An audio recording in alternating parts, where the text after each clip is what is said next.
Hey everyone, welcome to my coffee table series. Hopefully I give you guys enough tips and tricks that you can build beautiful coffee tables just like this one, just like I did, in a simple workshop without any really complicated tools. I hope you enjoy them.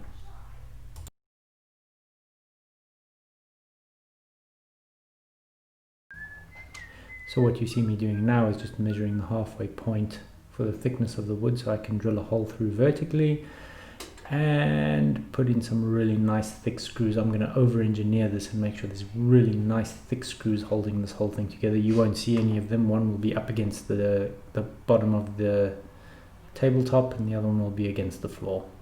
But I want it really strong.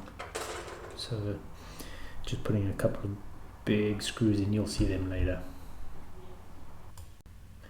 And of course the next thing we do is chuck a few holes in on the drill press machine. Make sure it's nice and clean, clamp down. We want really clean holes here.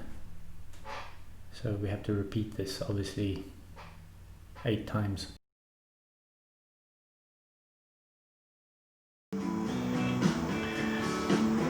Okay, so everything's been drilled out. Stupid me, I marked holes here for no reason. We're not going to drill there. So what I'm going to do next is give these a final sand, because they were very roughly sanded, and it's not going to be easy sanding inside here once it's all glued and screwed together. So especially on the inside I'll go a nice final finished sanding, glue it all together, get the table sanded, and we're almost good to go. So what we're going to do here is get our grits on. I gave the legs at least another 2 or 3 grits, and once I was finished there, this is at least 2 or 3 hours of work that I've sped up. I decided to give the table top another good coat of sanding on, I think it was 120 grit. That's just because it had been lying there for a while and I'd been putting stuff on top of it and scratching it up a bit, so I thought I'd just clean it up. And so I guess that's what you're seeing here.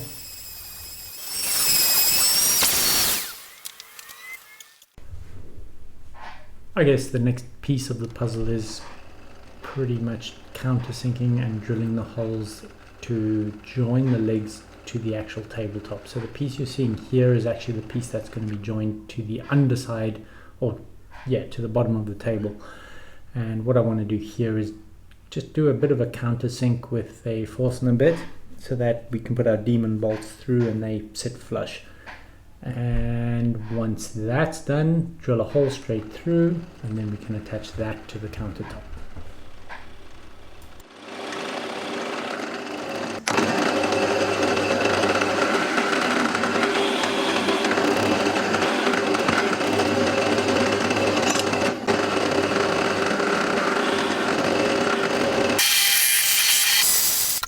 As you can see here, I enlisted my clever little helper to drill some holes, and man, did he have fun. Switch it on. Okay, slow it down. Keep going. Yeah. Okay, up. Down again. Go down. Okay, up again. Great. Down. On the next one. Good job. Keep going down. Up again. Just a little bit. Okay, down.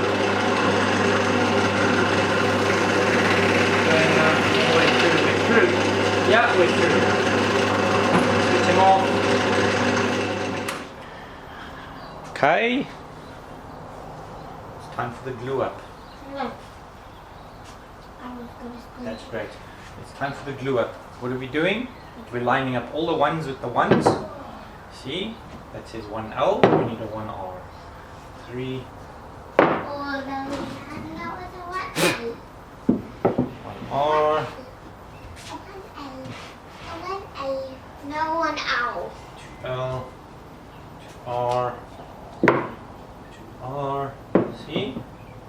You're making 3L, 3R, 4L, 4R. Just might not wear the camera, beautiful man. That's the idea. Then we're going to glue it nice and strong and screw it nice and strong. Once it's done, so we have legs. You about need Screws. 10 long screws that are about that long. Not quite that long, beautiful man. This long. Just you're going to the wood. We're going to use nice long screws. We're going to drill it, and we're going to countersink that, otherwise the screws are going to stick out. Okay, let's do that. So we can go zzz. Right, so first miter joint done. Not too happy. I've got a bit of an overlap here that doesn't look great. Bit of a gap here, which is also not great. So it's kind of forced my hand. I'm going to have to put this on the outside, which has slightly less of an overlap. So it's not really visible. That I can sand flush, which means I'm just going to have to make sure all the other joints on this side are perfect, because this is the face that's going to be out. So we'll work to this face from now on.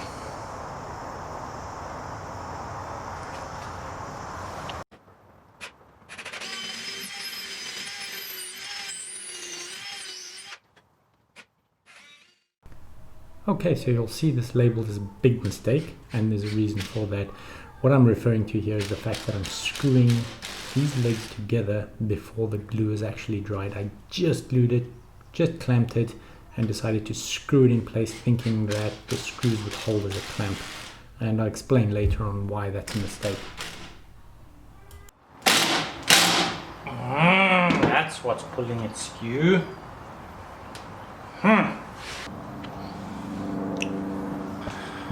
Okay, so the lesson here is what I'm doing is I'm putting these big bolts in the bottom. It's lining up perfectly, but when the bolt tightens, it's causing it to shear this way, which is misaligning the whole thing. Probably some biscuits would help to stop that, but I don't have a biscuit machine or a dowel machine, so I don't know, I'm just going to have to go really carefully. Okay, so I've done two of my joins, all glued up. I've overkilled it, put a lot of screws in there as well. Now, not too bad for my first time and using a table saw, but what I don't like is there's a lot of slippage. So we can see this joint here has slipped down a little bit. Doesn't look great. There's nothing I can do about it now because we have the glue set. I can't pull it apart. I've tried. I'm just going to have to do the best I can, sand this down and try and make it look pretty. But what's causing that to slip, I think I said earlier, is when you bolt it in from the top, it's shearing. So what I've done, I've had no choice but to go ahead and buy a little biscuit joiner. Okay, so this is basically the cheapest one that's on the market. Let's give it a bash. See how well we go. It's Ryobi like everything else I own, so it should be good. What I'm going to do is give it a bash on this side. See if it works a bit better.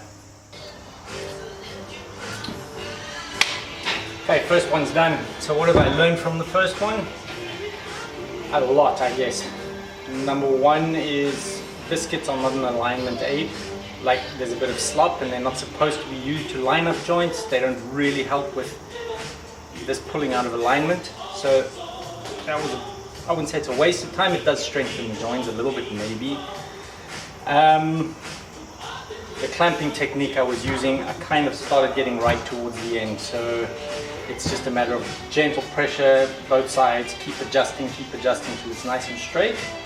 And other than that, I guess we've got some pretty clean miters here. Most of these were cut before my saw was calibrated properly, so I had to really work with it to try and get them to fit. I got a feeling the next leg is going to come out much better than this. What I have done is I've pre-drilled the holes to screw into the top before I bolted this all together. Otherwise it would be pretty difficult to get that on the drill press. And also I gave the inside a nice sand before, so it's almost at finish level, so that when I'm done I just have to finish it up. So that's leg number one done. Let's get on with number two.